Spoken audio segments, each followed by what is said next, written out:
दुनिया का हर शौक पाला नहीं जाता, कांच के खिलौनों को उछाला नहीं जाता। दुनिया का हर शौक पाला नहीं जाता, कांच के खिलौनों को उछाला नहीं जाता। मेहनत करने से आसान हो जाती हैं मुश्किलें, मेहनत करने से आसान हो जाती हैं मुश्किलें, क्योंकि तकदीर पर हर काम टाला नहीं जाता, क्योंकि तकदीर पर हर काम टाला नहीं जाता। हेलो डियर फ्रेंड्स, मैं हूं अंकित सिंह और स्वागत है आपका अपने इस यूट्यूब चैनल में। आज हम आपको पढ़ाएंगे आईपीएससी नाम का तीसरा पार्ट, जिसमें हम आपको बताएंगे असंतृप्त हाइड्रोकार्बनों के आईपीएससी नाम लिखना। लेकिन इससे पहले पार्ट 2 में आपको बताया गया था संतृप्त हाइड्रोकार्बनों के आईपीएससी नाम लिखना। उसमें से कुछ एग्जाम्पल्स आपको बताए गए थे, कुछ एग्जाम्पल्स मोस्ट इंपॉर्टेंट हैं जो कि आपको नहीं बताए गए थे। तो हम पहले उस एग्जाम्पलों को बताएंगे, उसके बाद फिर हम पढ़ाएंगे आपको असंतृप्त हाइड्रोकार्बनों के आईपीएससी नाम। तो चलिए देखते हैं एग्जाम्पल।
देखिए, अभी इसका नाम लिखना है आपको। तो इसमें सबसे पहले आपको बताया गया था कि जब इस प्रकार की श्रृंखलाएं कि जिसमें जो ना तो नॉर्मल श्रृंखला हो, ना आइसो हो और ना नियो, तो उन श्रृंखलाओं में सबसे पहले हम जनरल श्रृंखला चुनते हैं। जनरल श्रृंखला का मतलब मुख्य श्रृंखला, और मुख्य श्रृंखला वो होती है जिसमें ज्यादा से ज्यादा कार्बन होते हैं और जो सीधी होती है। तो सबसे पहले इसमें हम चुनेंगे जनरल श्रृंखला। तो इस यौगिक में जनरल श्रृंखला चुनने के लिए हम कार्बन गिनेंगे 1 2 3 4। इस श्रृंखला में 4 कार्बन, आगे आएंगे 1 2 3 4 5 कार्बन। इसमें 4 थे, इसमें 5, फिर आगे वाले 1 2 3 4 5 6 कार्बन, और जब सीधे आएंगे 1 2 3 4 5 6 7 कार्बन। इसमें हमको 7 कार्बन मिले। कुछ श्रृंखलाएं यहाँ से भी निकली हैं 1 2 3 4 5 6, लेकिन इसमें कार्बन 6। यहाँ से आएंगे 3 1 2 3 4 5 कार्बन, अर्थात सबसे ज्यादा कार्बन किसमें है? 7 वाले कार्बन में। और ये कौन सी श्रृंखला है? सीधी वाली श्रृंखला। तो यहाँ से जनक श्रृंखला कौन सी होगी? सीधी वाली। अब बात आती है जनक श्रृंखला का अंकन। हम अंकन कहाँ से करेंगे? अंकन किसी एक सिरे से किया जाता है, आपको बताया गया था। अंकन हम उस सिरे से प्रारंभ करते हैं जिधर से कोई भी एल्किल समूह नजदीक पड़ता है। अगर हम यहाँ से गिनना स्टार्ट करेंगे 1 2 3 नंबर पे, यहाँ से 1 2 3 समान पड़ रहा है। फिर आपको बताया गया था जब समान पड़े, अर्थात दोनों सिरों से एल्किल समूह समान दूरी पर पड़े, तब हम अंकन उस सिरे से प्रारंभ करते हैं जिधर से कम कार्बन का एल्किल समूह समान पड़ रहा है। लेकिन यहाँ से दोनों तरफ से समान है और दोनों तरफ से एक ही कार्बन के हैं, तो हम अंकन चाहे जिधर से कर सकते हैं। अंकन अगर हम आगे से करते हैं तो 1 2 3 4 5 6 7।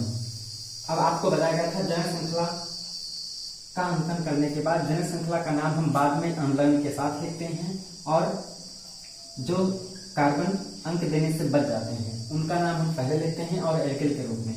यहाँ से 3 नंबर पे 1 कार्बन, 4 नंबर पे 1 कार्बन, 5 नंबर पर भी 1 कार्बन। 1 कार्बन से पूर्ण मेथ होता है और एल्किल के रूप में क्या हो जाएगा? मेथिल। नंबर क्या है? 3, तो 3 मेथिल। उसके बाद फिर 4 नंबर पर फिर है, तो यहाँ डैश लगाएंगे 4 3 डैश। ये भी 1 कार्बन है, 1 कार्बन से यहाँ भी होगा मेथिल, 4 मेथिल। यहाँ भी 5 नंबर पे यहाँ भी 1 कार्बन, ये भी होगा मेथिल, 5 मेथिल। अब जनक श्रृंखला का अंकन करने के 7 कार्बन प्राप्त हुए। 7 कार्बन से पूर्ण हेप्ट होता है और सभी कार्बन सिंगल बॉन्ड से जुड़े हुए हैं, इसलिए एल्केन होगा। तो एल्केन, हेप्ट को एल्केन के रूप में लिखेंगे तो हो जाएगा हेप्टेन। हेप्टेन। लेकिन ये इस तरीके से पूरा नाम सही नहीं होता है। इसके लिए हम इसको और सॉर्ट करते हैं। सॉर्ट करने का मतलब जब केमिस्ट्री के लैंग्वेज में कोई भी चीज कई बार हो जाए, जैसे अगर 2 बार हो जाए तो उसके लिए हम डाई लगाते हैं, अगर 2 बार आती है तो, और 3 बार आने पे ट्राई लगाते हैं, 4 बार आती है तो टेट्रा लगाते हैं, 5 बार आती है तो पेंटा लगाते हैं। और यहाँ पे मेथिल एक ही है, वो भी 3 बार आया है। यहाँ पे हम अलग अलग ना लिख के एक में लिखेंगे और फिर क्या लिखेंगे, ट्राई मेथिल, क्योंकि 3 है तो ट्राई मेथिल हो जाएगा। और तीनों के नंबर जो है हम एक तरफ कर लेंगे, इस जगह 3, 4, 5 ट्राई मेथिल हेप्टेन, ये होगा इसका नाम। ठीक, आगे अगली श्रृंखला। अब इसमें देखेंगे, इसमें भी सबसे पहले जनक श्रृंखला चुनेंगे। जनक श्रृंखला वो होगी जिसमें अधिक से अधिक कार्बन होंगे और जो सीधी होगी। यहाँ से गिनना प्रारंभ करते हैं हम, तो 1 2 3 4 5, यहाँ पे 5 कार्बन आगे आएंगे। 1 2 3 4 5 6, और यहाँ पे 2 कार्बन है। 1 2 3 4 5, 5 2 7 कार्बन। 1 2 3 4 5 6 7 8 9, यहाँ आने पे 9 कार्बन सीधे आएंगे। 1 2 3 4 5 6 7 8 9 10 कार्बन मिले।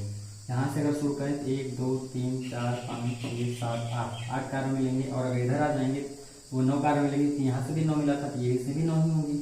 अर्थात यहाँ पे सबसे लंबी श्रृंखला कौन सी है, 10 कार्बन की। ये हो जाएगी 10 कार्बन वाली जनक श्रृंखला।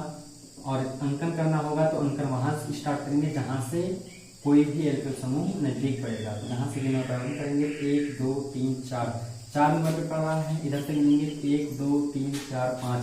नजदीक कहाँ से पड़ा, आगे से, इसलिए मैं कहाँ से होगा, आगे से होगा। 1 2 3 4, आगे 5 6 7 8 9 10। अब यहाँ देखेंगे 4 नंबर पे 1 कार्बन, 5 नंबर पे 2 कार्बन और 6 नंबर पे 3 कार्बन प्राप्त हुए। 1 कार्बन से मेथ होता है और एल्किल ग्रुप में मेथिल बनेगा। और वो भी आपको पता है मेथिल किस वर्ड से आता है, यम से आता है। आगे 5 नंबर पे 2 कार्बन है, 2 कार्बन से एथ होगा और एल्किल ग्रुप में एथिल और एथिल ये से पड़ता है।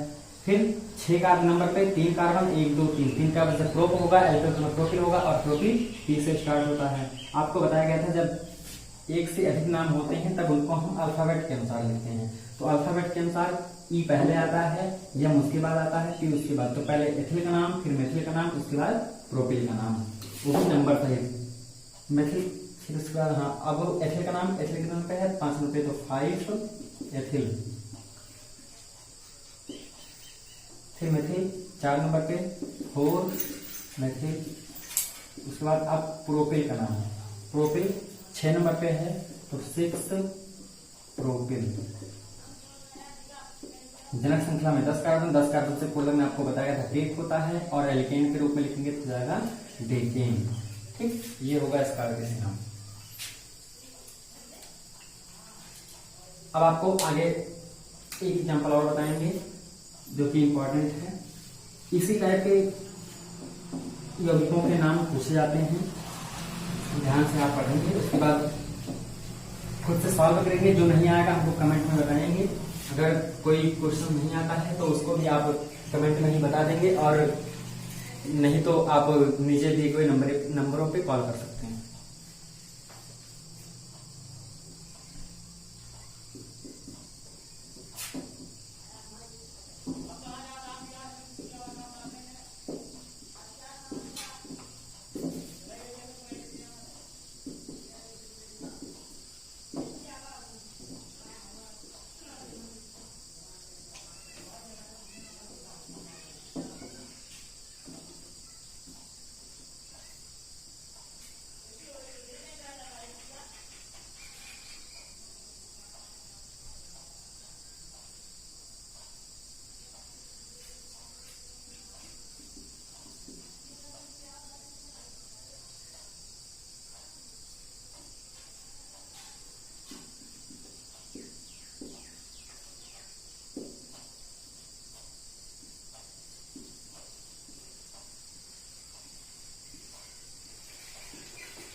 इसका आगे से नाम लिखना है।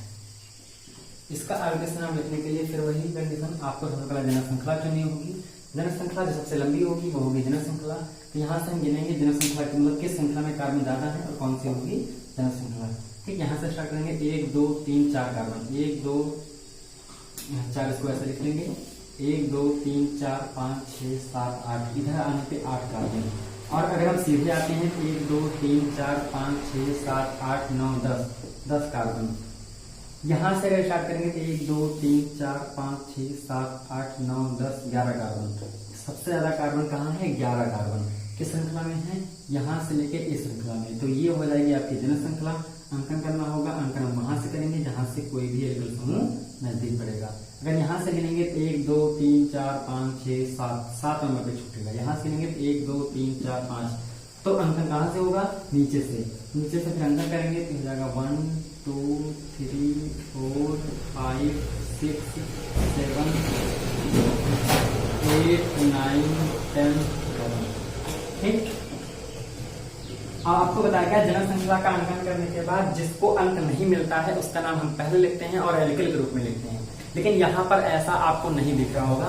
यहाँ पे जो श्रृंखला है ये एक सीधी रेखा में नहीं है, बल्कि यहाँ से एक श्रृंखला नीचे और लटकी हुई है। तब इस दशा में जो समूह बचता है हम उसका दोबारा से अंकन करते हैं, और जब दोबारा से अंकन करते हैं तो फिर वही कंडीशन आती है कि कौन सी श्रृंखला लंबी है। जो लंबी होगी वो होगी जनक श्रृंखला, और अंकन वहां से करेंगे जहां से फिर अपना समूह नजदीक पड़ेगा। यहाँ से अगर लंबी श्रृंखला देखी जाएगी तो यहाँ से 1 2 3 ज्यादा कार्बन किसमें है? इसमें है। ये होगी आपकी जनक श्रृंखला, और अंकन वहां से करेंगे जहां से नजदीक पड़ेगा समूह। तो नजदीक कहां से पड़ेगा? यहाँ से पड़ेगा। 1 2 3 दोबारा से अंकन हो गया। अब इसका नाम लिखेंगे तो यहाँ से 1 नंबर पे एक कार्बन छूटा, एक कार्बन समेत होता है और एल्किल ग्रुप में मेथिल होगा। और वो भी कितने नंबर पे? 1 नंबर पे लिखेंगे 1 मेथिल, 1 मेथिल। और ये इतना पूरा एल्किल के रूप में था, इसलिए ये तीनों कार्बन भी एल्किल के रूप में ही लिखे जाएंगे। तो ये हो गया 1 मेथिल, और ये 3 कार्बन से प्रोप एल्किल ग्रुप में प्रोपिल, तो 1 मेथिल प्रोपिल। और अब ये इतने का नाम हो गया, और ये इतना पूरा कितने नंबर पे है? 5 नंबर पे, तो 1 मेथिल प्रोपिल 5। ठीक, अब इसका नाम लिख लेंगे तो यहाँ से 11 कार्बन से अनडेक होता है, और एल्केन ग्रुप में क्या हो जाएगा? अनडेकेन, अनडेकेन। ठीक, ये हुआ इसका नाम।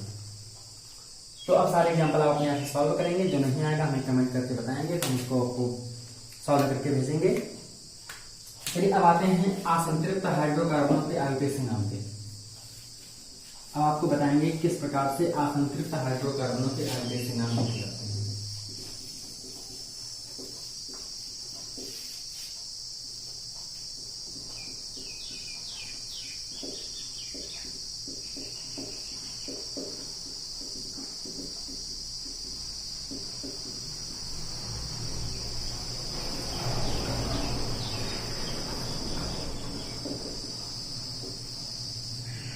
एक से आपको बताइए कि असंतृप्त हाइड्रोकार्बन 2 प्रकार के होते हैं। एक होते हैं द्विबंध वाले और दूसरे होते हैं त्रिबंध वाले। तो पहले हम देखेंगे द्विबंध वाले असंतृप्त हाइड्रोकार्बनों का आईयूपीएसी नाम, फिर देखेंगे त्रिबंध वाले असंतृप्त हाइड्रोकार्बनों का आईयूपीएसी नाम।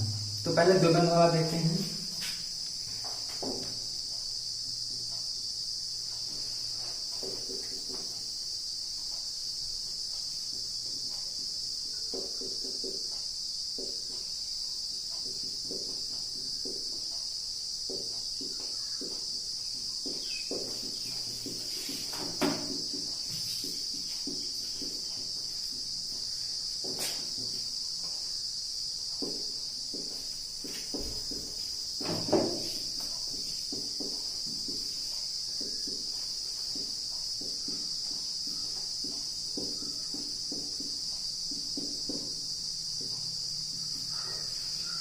आपको पहले ही बताया गया था कि द्विबंध वाले असंतृप्त हाइड्रोकार्बनों को एल्कीन कहते हैं, और इनका समान सूत्र होता है CnH2n। तो हमको इसके लिए आवश्यकता होती है क्रियात्मक समूह की। सबसे पहले हम लिखेंगे क्रियात्मक समूह।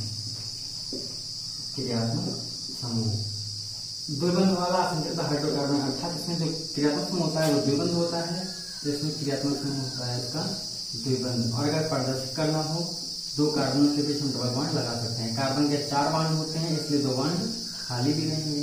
ठीक, अब सामान्य सूत्र, सामान्य सूत्र समान सूत्र आपको बताया गया था, इसका होता है CnH2n। उसके बाद पूर्व लग्न, फिर आता है अनुलग्न, और आपको बताया गया था कि द्विबंध वाले असंतृप्त हाइड्रोकार्बनों को एल्कीन कहते हैं। एल्कीन को अगर दो शब्दों में विभाजित करेंगे तो होगा एल्क प्लस ईन। तो एल्क पहले है इसलिए यहाँ से एल्क होगा पूर्व लग्न, और ईन बाद में आता है इसलिए ईन होगा अनुलग्न। फिर आयुर्वेद नाम आपको बताया गया था, दो शब्दों से मिलकर बना होता है पूर्व लग्न और अनुलग्न। तो पूर्व लग्न और अनुलग्न दोनों को जोड़ देंगे तो ये हो जाएगा alk plus ene, alk plus ene equal to alkene, दोनों को जोड़ देंगे तब बन जाएगा एल्कीन। ठीक, अर्थात द्विबंध वाले असंतृप्त हाइड्रोकार्बनों के आयुर्वेद नाम एल्कीन के रूप में लिखे जाएंगे। कहीं पे अगर डबल बॉन्ड आएगा तो उसका नाम एल्कीन के रूप में लिखा जाएगा, या अगर यौगिक इस सूत्र को फॉलो करेगा, इस समान सूत्र को, तब भी उसका नाम एल्कीन के रूप में ही लिखा जाएगा। ठीक, जैसे एग्जाम्पल देख लेते हैं। अगर यहाँ पे n बराबर हम 2 रखें तो हो जाएगा C2 और H, 2 2 जा 4, H4, C2H4 आएगा। ठीक, इसका आयुर्वेद नाम दो कार्बन से, देखिए आपको बताया गया दो शब्दों से मिलकर बनेगा आयुर्वेद नाम, एक पूर्वलग्न दूसरा अनुलग्न। यहाँ से पूर्वलग्न एल्क दिया गया है, लेकिन हमको इस पूर्वलग्न से कोई मतलब नहीं है, क्योंकि आपको बताया गया था अनुलग्न क्रियात्मक समूह को प्रदर्शित करता है, अर्थात यौगिक में जो अनुलग्न होगा वो क्रियात्मक समूह से लिया जाएगा, और जो पूर्वलग्न होगा वो क्रियात्मक समूह से नहीं बल्कि कार्बन से लिया जाता है। तो कार्बन कितने हैं? 2, 2 कार्बन से पूर्वलग्न, एक आपको पहले बताया गया है, और यहाँ से ये इस फार्मूले को फॉलो कर रहा है, इसलिए अनुलग्न जुड़ेगा इन, तो ये हो जाएगा 8 प्लस इन अर्थात एथीन। ठीक, इसी प्रकार से अगर यहाँ पे 3 कार्बन रखा जाए, m की जगह पे 3 रखा जाए तो आ जाएगा C3H, 2 3 जा 6, C3H6, इसका नाम लिखना होगा। तो 3 कार्बन से प्रोप होता है पूर्वलग्न, और अनुलग्न इन जुड़ेगा क्योंकि ये इसको फॉलो कर रहा है, तो प्रोप और प्लस इन हो जाएगा प्रोपीन। ठीक, ये होगा इसका नाम। अगर हम संरचना सूत्र की बात करें, ये एग्जाम्पल तो हो गए अणुसूत्र के रूप में। अगर संरचना सूत्र के रूप में एग्जाम्पल लें तो क्या होगा देखेंगे।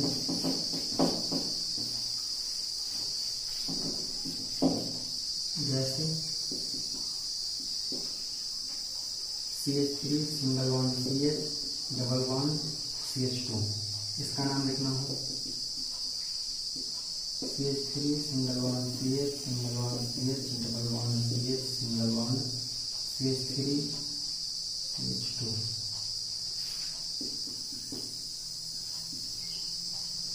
CH3 single bond CH, single bond CH, single bond CH।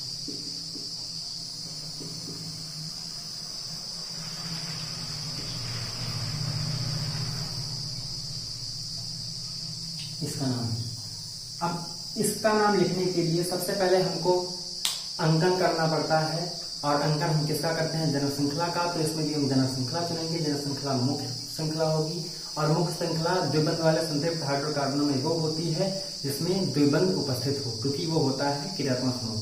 ठीक, तो जिस श्रृंखला में क्रियात्मक समूह होता है वही होती है जन श्रृंखला, और यहाँ पे क्रियात्मक समूह द्विबंध है, इसलिए जहां पे डबल बॉन्ड या द्विबंध होगा वो होगी जन श्रृंखला।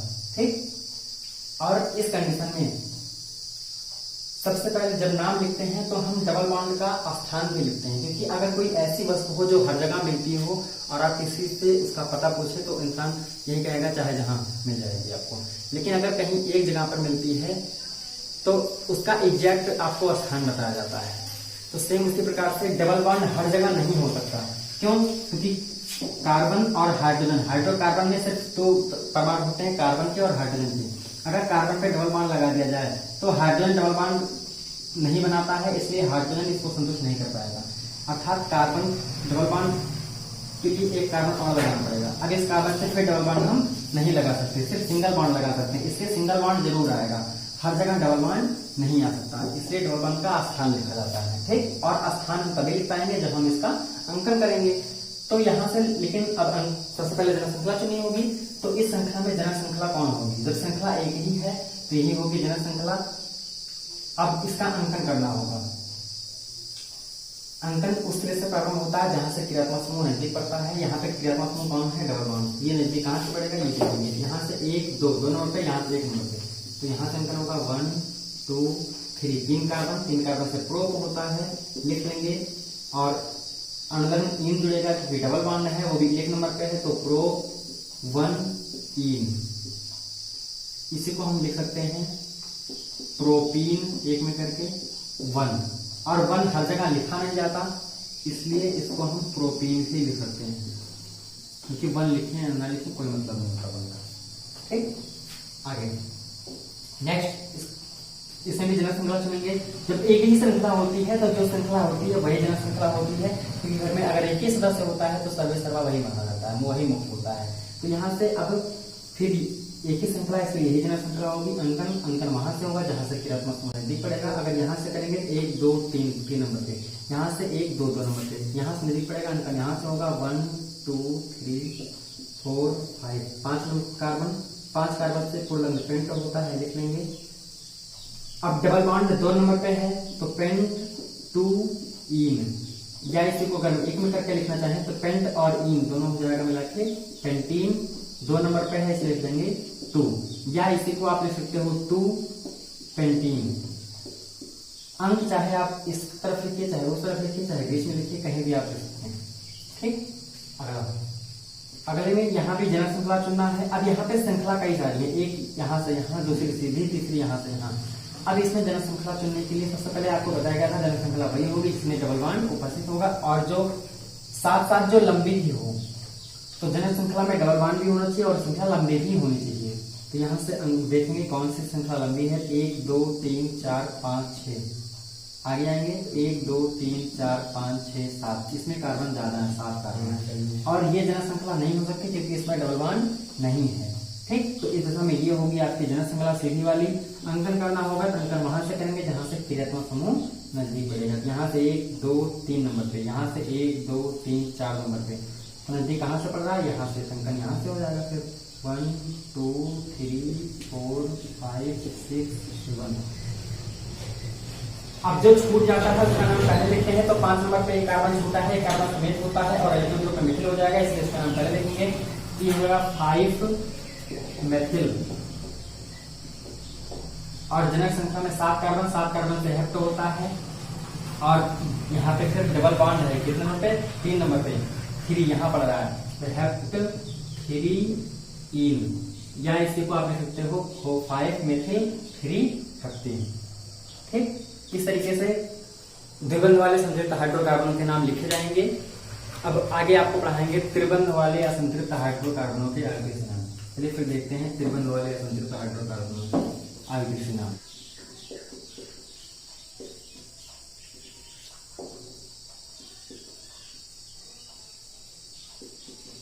क्रियात्मक समूह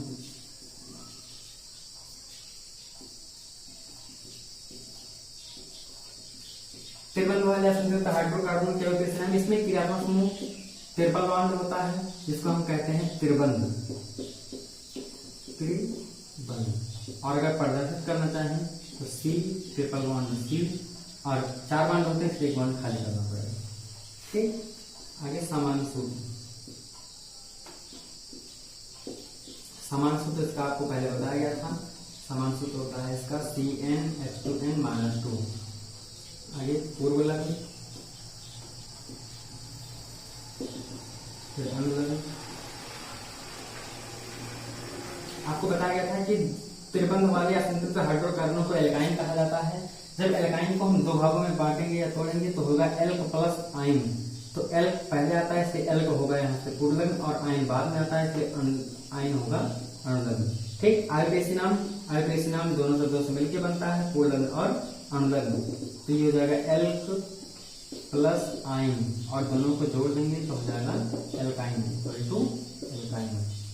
ठीक, तो अर्थात त्रिबंध वाले असंतृप्त हाइड्रोकार्बनों का आयुर्वेसी नाम एल्काइन के रूप में लिखा जाएगा, या इस समान सूत्र को अगर फॉलो करेगा आपका यौगिक या अणुसूत्र तब उसका नाम एल्काइन के रूप में लिखा जाएगा। ठीक, आइए देखते हैं एग्जांपल। जैसे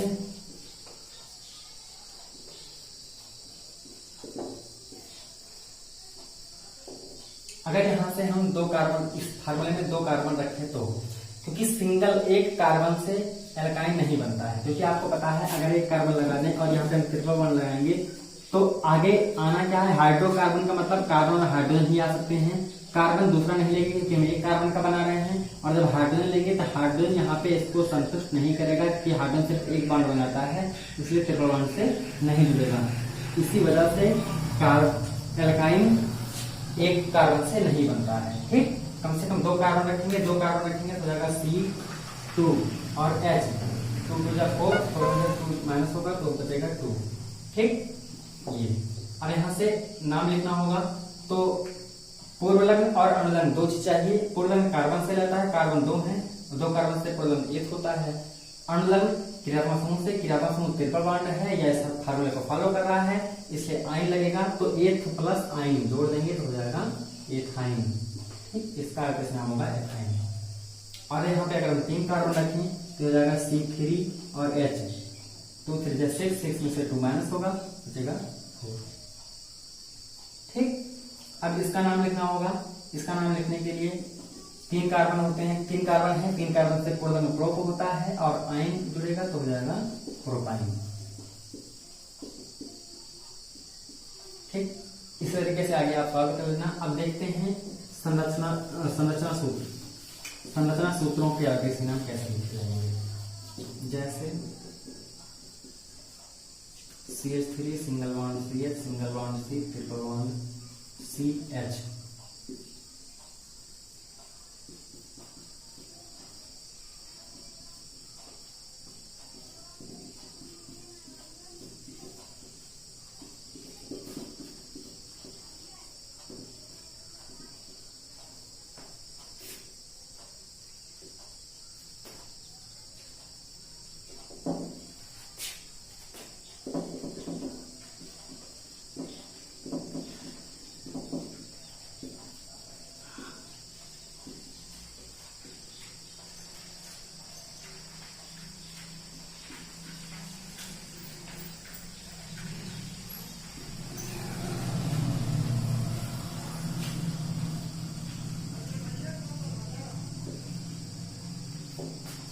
इसके आयोगेशन नाम लिखते हैं।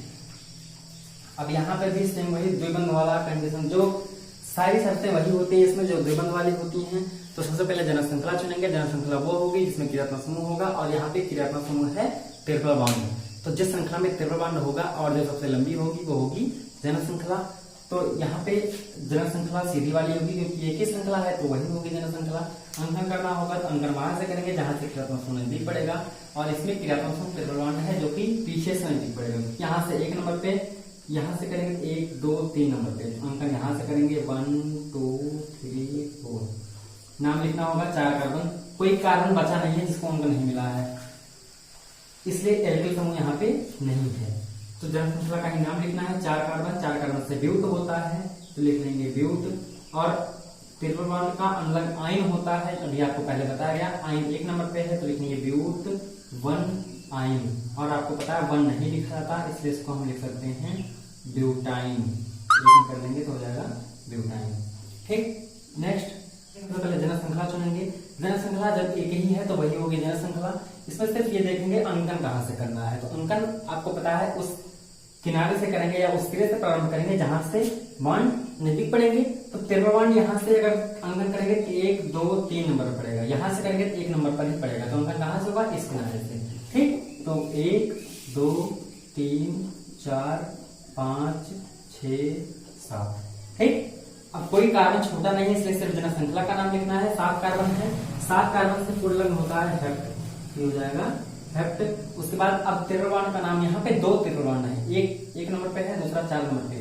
तो कोई दिक्कत नहीं, आपको बताया जब एक ही चीज कई बार आए तो 2 आने पे डाई होती है, 3 आने पे टाई लिख देते हैं, 4 आने पे टेट्रा, 5 आने पे पेंटा। तो यहाँ पे 2 बार है डाई कर देंगे। 1 नंबर पे है, 4 नंबर पे, तो हेप्ट 1, 4 2 है तो डाई आइन हो जाएगा डाई आइन। ठीक, ये होगा इसका कार्टेशियन। अब आगे आएंगे इस पे, इसमें भी जनक श्रृंखला चुननी पड़ेगी क्योंकि यहाँ पे श्रृंखला कई सारी बन रही है, एक ये, दूसरी ये और तीसरी ये। इस यौगिक में ये जनक श्रृंखला नहीं हो सकती क्योंकि इसमें ट्रिपल बॉन्ड नहीं है। यहाँ पे एक हाइड्रोजन और लगेगा कंप्लीट। ठीक, तो ये श्रृंखला जनन श्रृंखला नहीं हो सकती क्योंकि इसमें क्रियात्मक समूह अर्थात तिरकलवान नहीं है। दो ही श्रृंखला हो सकते हैं जनन श्रृंखला, एक सीधी वाली और एक ये, लेकिन इन दोनों में जो सबसे लंबी होगी वो होगी जनन श्रृंखला।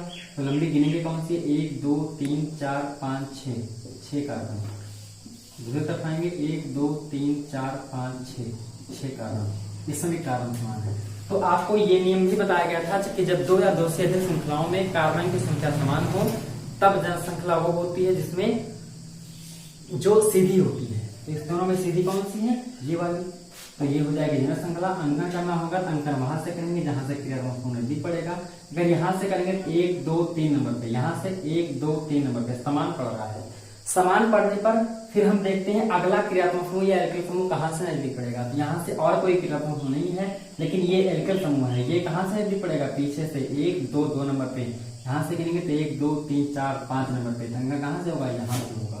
ठीक, 1 2 3 4 5 6। अब यहाँ से जो छूटा जाएगा उसका नाम पहले, यहाँ पे 2 नंबर पे एक कार्बन छूटा है, कार्बन में होता है एल्किल समूह में मिथिल, तो इसका नाम पहले लिखेंगे तो हो जाएगा 2 मेथिल। ठीक, अब जनन श्रृंखला में 6 कार्बन से हेक्स होता है, लिख लेंगे। तिरकलवान का नाम आइन 3 नंबर पे है, तो हेक्स 3 आइन, ये होगा इसका नाम। या इसी को हम लिख सकते हैं 2 मेथिल 3, आगे कर लेंगे, इसको जोड़ देंगे तो 3 हेक्साइन। ठीक, ये होगा इसका। अब आगे की आप लोग अपने आप सॉल्व करिएगा, जो नहीं आएगा हमें कमेंट में बताइएगा, फिर आगे आप